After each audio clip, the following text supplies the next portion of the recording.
आज आपण आढावा घेतला मेडिकल आणि मेयोचा काय नागपूर मेडिकल कॉलेज आणि IGMC हे जे दोन्ही मेडिकल कॉलेजेस आहेत हे अत्यंत जुने मेडिकल कॉलेजेस आहेत। GMC तर एकेकाळी एशियातलं सर्वात मोठं मेडिकल कॉलेज म्हणून गणलं जायचं।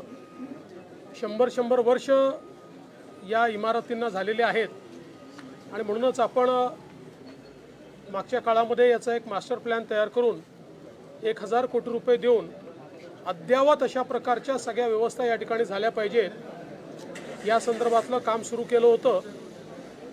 त्या दृष्टीने त्या कामाची प्रगती पाहण्याकरता या ठिकाणी मी आलो। दोन्ही ठिकाणी कामं चाललेली आहेत, कामं प्रगतीपथावर आहेत, पण त्याची गती वाढवण्याची आवश्यकता आहे। काही छोट्या मोठ्या त्रुटी त्याच्यामध्ये आहेत, त्या दूर करण्याची आवश्यकता आहे। त्या संदर्भात नीट आढावा घेतलेला आहे। निधीची कुठेही कमतरता या ठिकाणी नाही किंवा पडणारही नाही, त्यामुळे वेळेत ही सगळी कामं आणि चांगल्या क्वालिटीची झाली पाहिजे। कुठेही क्वालिटीमध्ये कॉम्प्रोमाइज होऊ नये। ही दोन्ही जी शासकीय वैद्यकीय महाविद्यालय आणि इस्पितळं आहेत ही एखाद्या चांगल्या खाजगी रुग्णालयापेक्षा किंवा मेडिकल कॉलेजपेक्षा देखील चांगल्या दर्जाची आपल्याला बनवता आली पाहिजेत असा आमचा प्रयत्न आहे। त्या दृष्टीने आज हा सगळा आढावा घेतलेला आहे।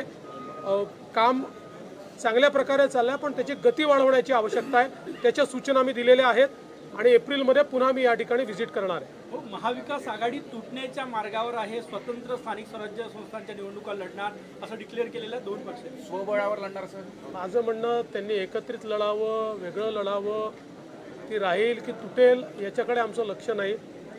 महाराष्ट्राला प्रगतीकडे नेण्याचा आमचा प्रयत्न आहे आणि पुढच्या सगळ्या निवडणुकांमध्ये जनतेचा आशीर्वाद आमच्या सोबत राहील। नीतीश राणे ने ऐसा कहा है कि EVM का मतलब है एवरी वोट अगेंस्ट मुल्ला।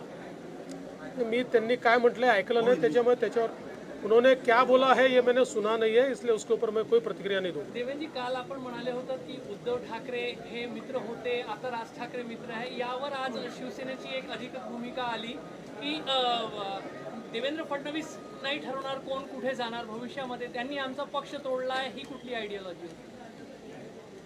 त्यांना त्यांचं मत त्यांनी व्यक्त केलं, मी माझं मत व्यक्त केलं।